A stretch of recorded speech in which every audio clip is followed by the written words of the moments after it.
Hi friends, இன்றைக்கி வாங்க நம்ம வீட்டில் என்ன டிஃபன் என்ன சாப்பாடுன்னு பார்க்கலாம் வாங்க. இன்றைக்கி வந்து காலை டிஃபன் வந்து தோசை, அடுத்தது வந்து தேங்காய் சட்னி தான். இன்றைக்கும் தேங்காய் சட்னி தான் வச்சுருக்கேன் பாருங்கள். அடுத்தது வந்து இது வந்து பானிபூரி பாருங்கள்.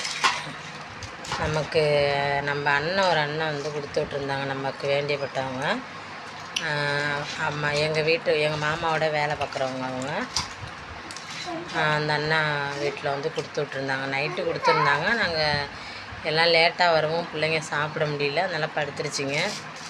அது நல்லா குருமாவும் கொடுத்துட்ருக்காங்க, நல்லா டேஸ்ட்டாக நல்லா செஞ்சுருக்காங்க பாருங்கள்.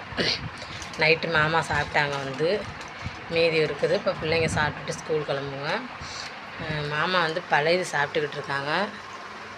தோசை தான் ஊற்றினேன், அவங்க வேணான்ட்டு பழையது இருக்குது, பழையது சாப்பிட்டுக்கிறேன் அப்படின்ட்டாங்க பாருங்கள். பழைய தான் நல்லது. அடுத்தது வந்து இதுதான் நம்ம வீட்டில் காலை டிஃபன். அப்புறம் வந்து நம்ம அரைச்ச இட்லி பொடி, எஸ்ஆர் இட்லி பொடி. வேணுங்கிறவங்க வாட்ஸ்அப்பில் ஆர்டர் பண்ணுங்கள், நாங்கள் கொரியர் மூலயமா அனுப்பி வச்சுக்கிட்டு இருக்கோம் பாருங்கள். நல்லா டேஸ்ட்டாக நல்லாயிருக்கும். இதுதான் நம்மளோட இன்றைக்கி காலை டிஃபன். மதிய சாப்பாடு வந்து வெள்ளை சாதம்.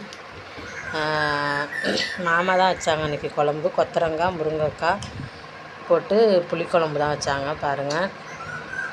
அடுத்தது வந்து முட்டை வச்சுருக்கேன். எல்லாருக்குமே சாப்பாடு 3 பேர்த்துக்குமே, பாப்பாவுக்கு தம்பிக்கு மாமாவுக்கு எல்லாருக்குமே சாப்பாடு கட்டியாச்சு. ஆளுக்கு ஒரு முட்டை வச்சாச்சு. அடுத்தது வந்து தண்ணியும் பிடிச்சாச்சு.